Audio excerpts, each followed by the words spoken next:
Danny, I went into a Salvation Army, right? I went into a Salvation Army on 14th and 4th or something like that. And I just was walking by it, to the and I went in. Point, Joe. I went in. And 4th, it was an overcast day, and I went in because they had a big sign in the window that said CDs $2. So I go in and I'm looking through the shit, and it's all you know. You like music? Yeah, because I like a tune now and then. You know? Right? So I go in and I'm looking through the CDs. And what do I find in there amongst the piles of shit that people have donated to the poor because they don't even want to see it on their fucking shelf anymore? Robert Kelly Live on the shelf. Bobby Kelly's comedy CD.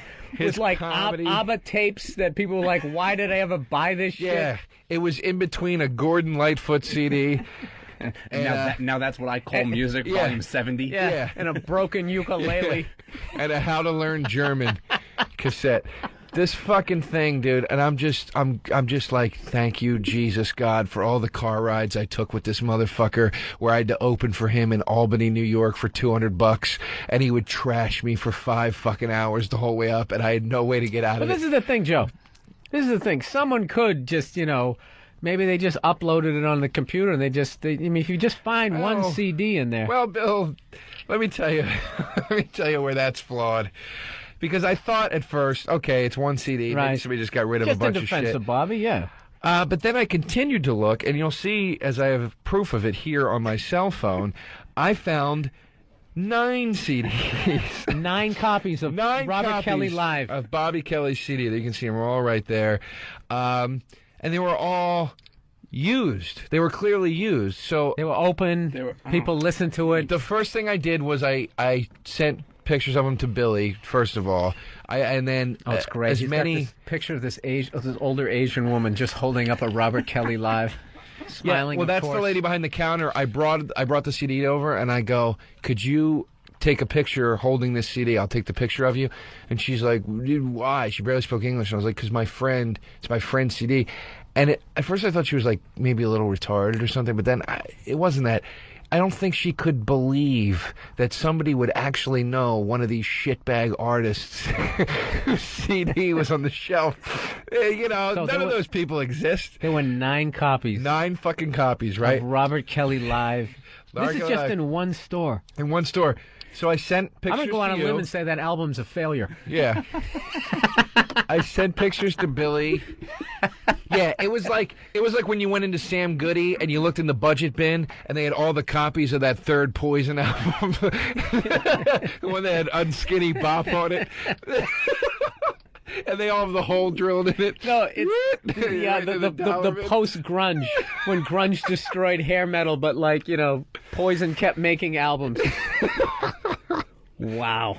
9 copies. Let me ask you this, though. Were there any other comedian albums in there? Of course not, Bill. Not a one. Not one.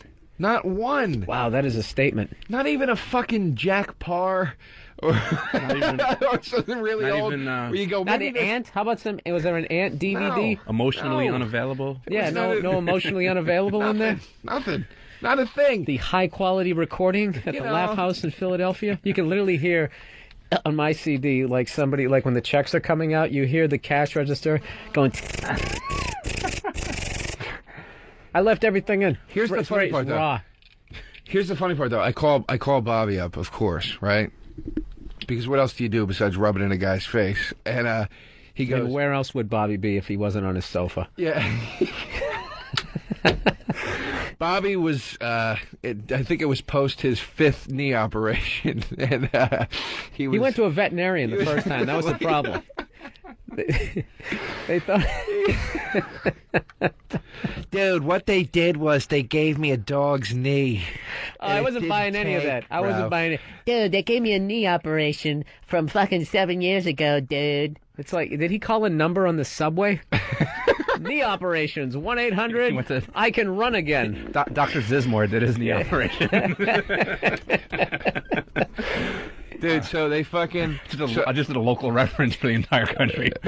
Who was... I don't even know who that is. I don't even know what I gave you a laugh. Zizmore sounded funny. I thought it was the doctor on Futurama. That's not who that is? No, that was Zoidberg. Zoidberg, all right. No, Dr. Zizmore was that guy. He did the commercials, bad local commercials for like acne. If you had bad acne, you'd go to Dr. Zizmore. That's the funny thing about Bobby Kelly. He has the latest technology, but he gets a knee operation from 1972. Like, you know, he already has the iPhone. Yeah. Dude, it's unbelievable, dude. I can turn on my fucking shower with my phone, dude. He's gonna... How long... Dude, I got the eye knee.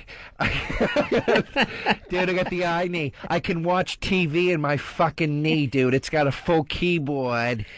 Bobby, that's ridiculous. Dude, how many times you cross your legs on a plane? fucking Goodfellas, dude. It's right there in my fucking kneecap, dude. Dude, it's fucking wireless, dude.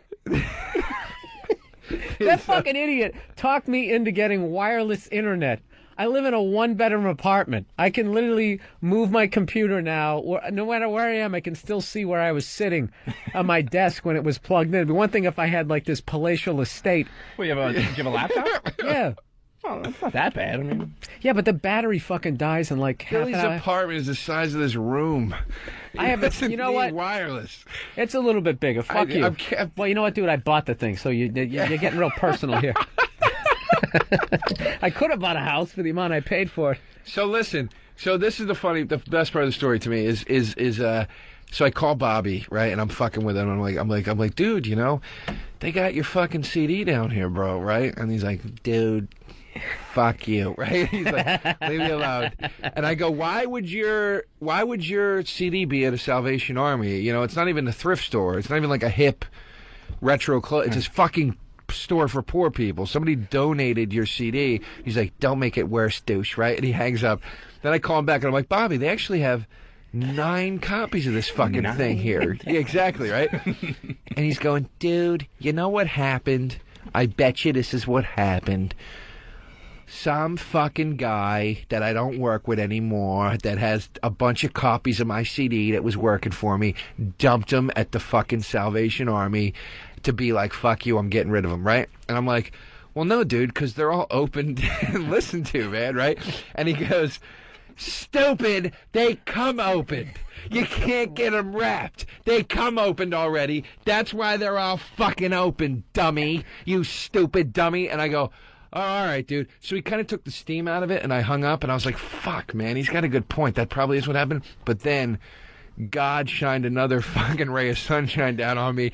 And, dude, it was like, it literally was like in Indiana Jones where there's that beam of light coming down on the golden idol, because I found one that was wrapped, and it was just sitting there. Like, you could hear the fucking... Joe's got the staff of rock. Yeah. That little bag of sand where he's going to switch it real quick before a big beach ball rolls down at him.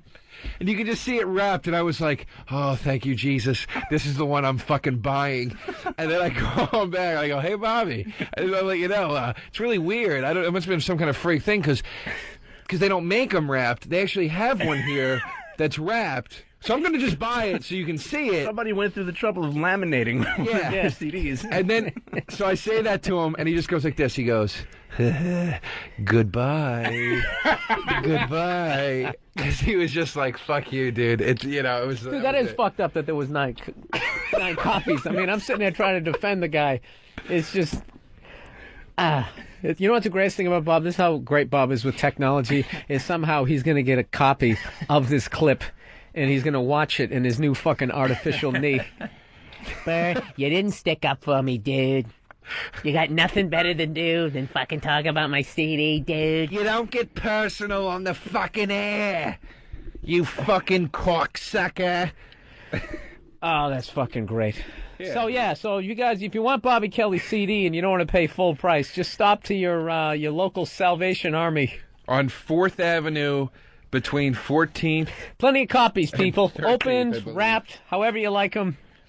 They got them all down there, and I took all those pictures. I actually got a lady. Did they have a not you T-shirt down there too?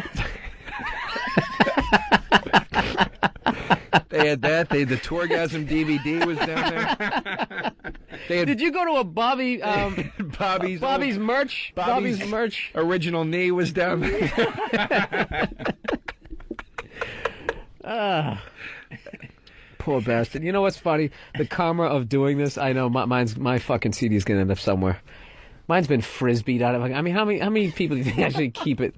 You know, they listen to it one time. They're jokes. How many times can you listen to it? You know, like, I got it. Wing. Toss it out the side. Did you bring up? I can't remember if you did. If you did, I apologize. But did you bring up at comics on this show where somebody threw that powdered donut at you? Oh yeah, yeah. You know what? Oh, dude, Greg Charles at Caroline's was doing an impression of that video last night. I was pissing my fucking pants. Oh, for people listening out there, if you want to see me get hit with a donut hole while I'm on stage, It looks like the Zapruder film. It's fantastic. This is what happened. I was on a club, which you already named, but I'm not going to say what it was. Oh, it was basically there was a private party there. It was a group from this advertising company, and they had been drinking at Chelsea Piers for since 2 o'clock in the afternoon. So it was a nightmare. They were all high-fiving each other as I came out there. They weren't listening, and I'm a cunt, and I have to react to everything. So I just started trashing them, basically saying that they didn't follow their dreams in life because no one as a kid dreams someday I'll be in advertising and I'll have a clipboard. I forget what the fuck I said, and all of a sudden I'm in the middle of it, and somebody threw this donut hole at me, had a little powdered sugar on it. It's great when they show it in slow motion. It's on myspace.com/Bill Burr, B-U-R-R. It hits my elbow. It's like a paintball exploding right off the side. Dude, it's awesome. You see that powder puff go Puff of smoke. Dude, what are all the things you've been? I've been hit with a donut, dental floss. Somebody threw a pack of dental floss at me once, and I was killing. I was doing a bit about working in a dental office when I first started out. So some stupid whore in the back thought she could add to it by throwing dental floss at me and hitting me in the chest. I don't think I ever got anything thrown at me. I've had ice thrown at me. Dude, I guess 3. Dude, Ice, donut, and dental floss. Kind of his random. impression of that video, dude. Oh, Greg Charles? Yeah, he's just going.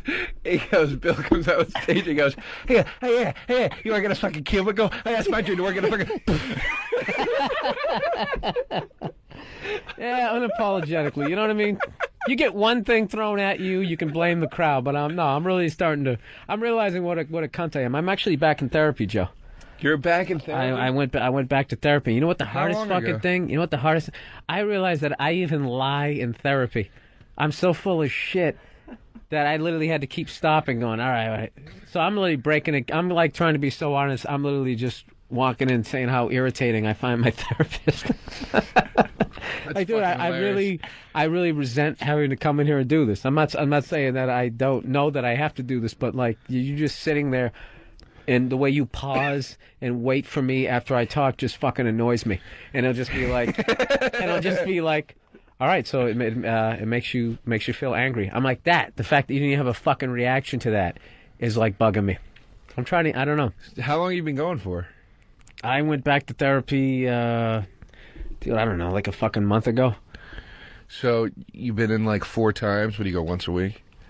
Yeah, why are you taking a therapist tone with me all of a sudden? I didn't fucking... That was creepy. So you've been there... Did that make you angry, Bill, what I just said? Did I just kill the bit? I just killed the bit. No, I wasn't trying to do it. I was just... I went back... Yeah.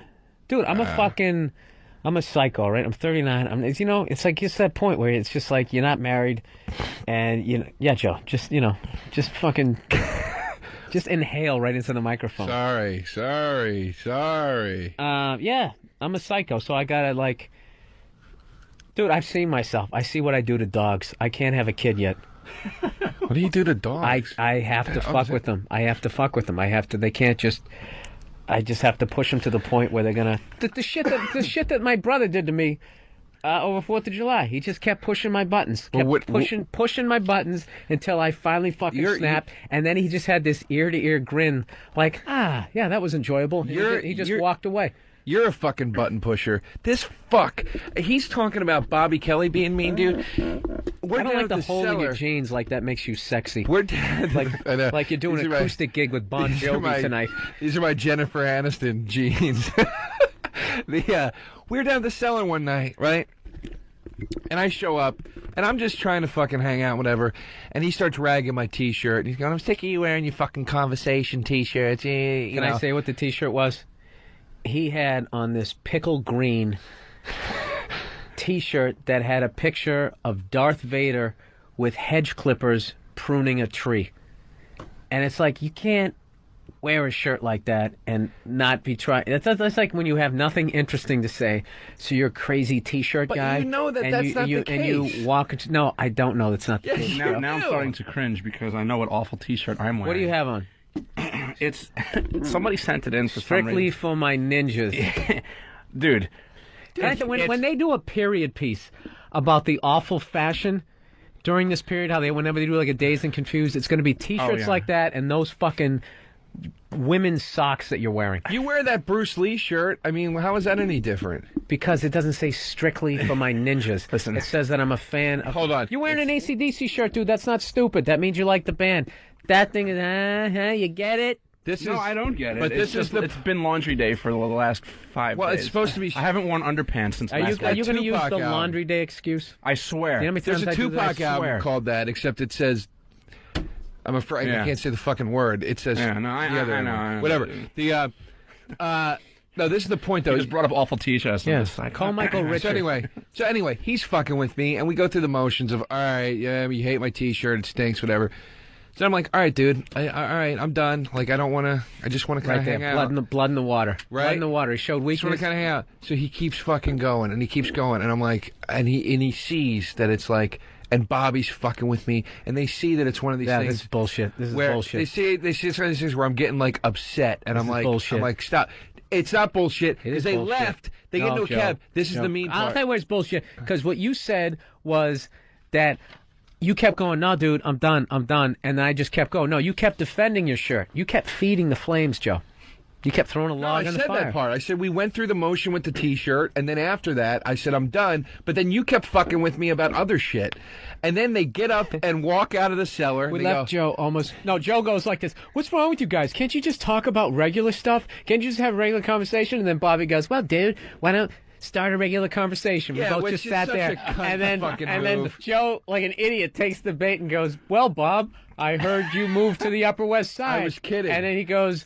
Why, yes, Joe. Yes, I did. And I go, this conversation's awful. I'm leaving. And then me and like 3 other people all got up and just left Joe alone at this table like some loser in a cafeteria. Which is right there is so fucking mean. It's so mean. I've eaten dinner in this fucking man's house. I've drank wine with him. We do a radio show together. You think he'd give me a little more respect? He gets up, he walks out. Fuck but you then, and your fucked up T-shirt, then, Joe. Grow a dick. He walks out. He walks out, right? When your brother did it to you, and you go, I'm going to knock you the fuck out. Yeah. I would never say that to you. I don't want to fight you. Because your joints don't work.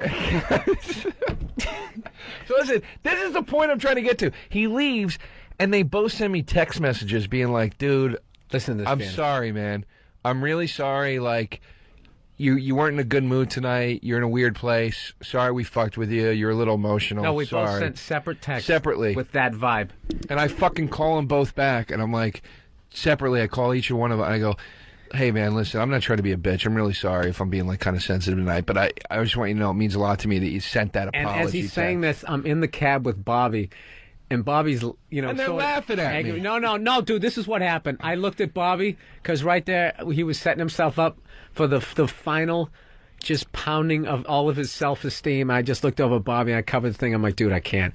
I just go, he's going to take it as a legitimate apology. I'm going to be like, all right, Joe. Yeah, no problem. And I hung up. I was like, I felt like a fag because I didn't go with it. Like, we just should have sent him right down to bedrock. So, dude, I do have lines. I do have lines that I won't cross. And I knew it was a fake apology. I figured it out when you go, when I go, dude, thanks for sending that. I appreciate it. I'm not trying to be a bitch, but I do appreciate it. And you go, yeah, dude. Well, I got to meet somebody, so I'll see you later. And I was like, this fucking cocksucker.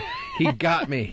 You'd think he would have noticed because, like, 2 people sent him basically. When would Bobby forget about how what a cunt I am. When would Bobby ever has do called that? me and apologized to me before. Oh, that's right. That's right. Bobby does do that. Bobby, you're right. He does that. All right, well, then I should have given it away. Bobby's real good at that. When Bobby's a cunt, he brings flowers the next day, like fucking little Merlin Olsen. He's real good at it, but I'm not. I watched him and Steve Burr have a fight one night. We were all in the car. We had to go do some fucking USO gig or something. And Dude, Bobby was just on Steve from the minute Steve got in the car that day. Like, he just decided it was Steve's turn to take it all fucking day. And he was doing the Bobby thing where he's like, right, dude? Right, Joe? Isn't he fucking annoying? And he's trying to drag you in it. And it's like, Bobby, I don't really want to be mean to Steve. I kind of, he's my friend. I like him, you know? And then, but dude, he was not let off of Steve all day. And then it finally popped on the way home. Do you have videotape of that? I would just love to watch They got into a fight, dude. And Steve's in the back seat going, oh my God. Oh, you're so angry. Oh, right? Bobby, you're so angry. And Bobby's going, hi, my name's Steve Byrne. I'm all tone. Say something funny, fuckhead. Right? You know what's funny is they're probably going through a war zone in Iraq to do some fucking USO gig. Where were you? No, we were going to Jersey to like a VFW USO. Oh, that thing? Yeah. I did that thing. When people always send me emails like, dude, you did the comedy show supporting the troops. Way to go. Where were you? When you're in Iraq? Nah. They fought. I was out in New Jersey. They Great. fought I was so home bad. that night. They fought so bad. Steve Byrne got out of the fucking car in traffic, and he's like, fuck this, I'm out of here. And he just got out of the car and just and walked to wherever the fuck his spot was. And the rest of the night, he deserved it. Bobby was being like extra nice to me and being like, you should have taken sides, you fucking placating cunt, you know, like all that, right? But he was like being nice to me on top of that, right? And then the next day I show up at the cellar, Steve's there, Bobby walks in, right? And I look with a gift wrap falafel. Dude, I look at Steve. And then I look at Bobby, and he goes, yeah, douche, we already made up, you fucking cunt, so don't say anything. You're a fucking asshole. And then he walks to Steve, and he's like massaging Steve's shoulders and be like, I'm glad we're friends again, buddy. This fucking hump. And then he starts trashing me because I didn't get in on it.